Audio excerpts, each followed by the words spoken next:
வணக்கம் மக்களே, சற்றுமுன் கிடைத்த தகவல் ஒன்றை பார்க்க போகிறோம்.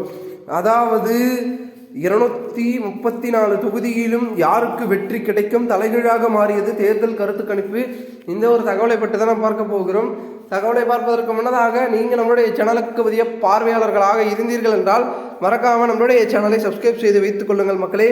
கூட இருக்க பிள்ளைக்கான ஆர்டர் கொடுத்து வைங்க. அப்போ தான் அரசியல் சார்ந்த காணொலிகளாம் நீங்கள் தினசரி உடனுக்குடன் தொடர்ந்து தெரிந்து கொள்ள முடியும். இப்போ வாங்க வீடியோக்குள்ளே போயிடலாம். தற்பொழுது பெரும் விதத்தில் இருக்கக்கூடிய கட்சிகளாக இருந்து கொண்டிருக்கிறது. தற்பொழுது இருக்கக்கூடிய 234 தொகுதிகளில் போட்டியிடக்கூடிய 4 முனை போட்டி. அதாவது கிட்டத்தட்ட தேர்தல் நெருங்கிக் கொண்டே இருக்கிறது.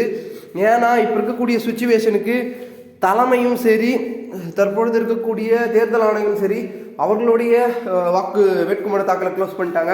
இதுக்கப்புறம் பிரச்சார நாட்களும் குறிப்பிட்ட நாட்கள் மட்டும்தான் இருக்கும். அது முடிஞ்சிச்சுன்னா அவ்வளோதான் தேர்தல்.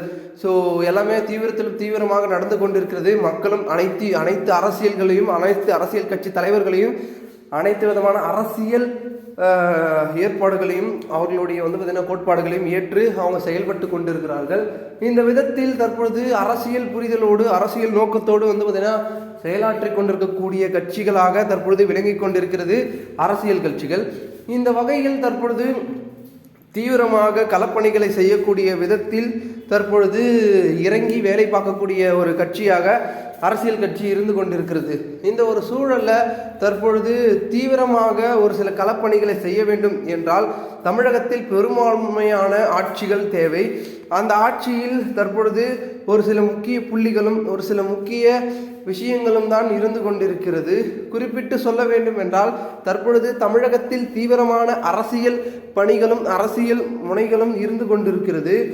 அதாவது 234 தொகுதியில் பார்த்தீங்கன்னா கிட்டத்தட்ட தனித்து நிற்கக்கூடிய கட்சிகள் நாம் தமிழர் மற்றும் தாவேகா. ஸோ கூட்டணி கட்சிகளில் பார்த்தீங்கன்னா வேறொரு கட்சி நிற்கலாம். இப்போ திமுகவில் பார்த்தீங்கன்னா தேமுதிக நிற்கலாம் ஒரு சில தொகுதிகளில், விசிக நிற்கலாம் ஒரு சில தொகுதிகளில், மற்றும் பார்த்தீங்கன்னா காங்கிரஸ் நிற்கலாம், திமுக நிற்கலாம். ஸோ அவங்களுடைய பார்த்தீங்கன்னா கூட்டணி கட்சிகள் மாறி மாறி அந்த 234 தொகுதிகளில் நிற்பாங்க.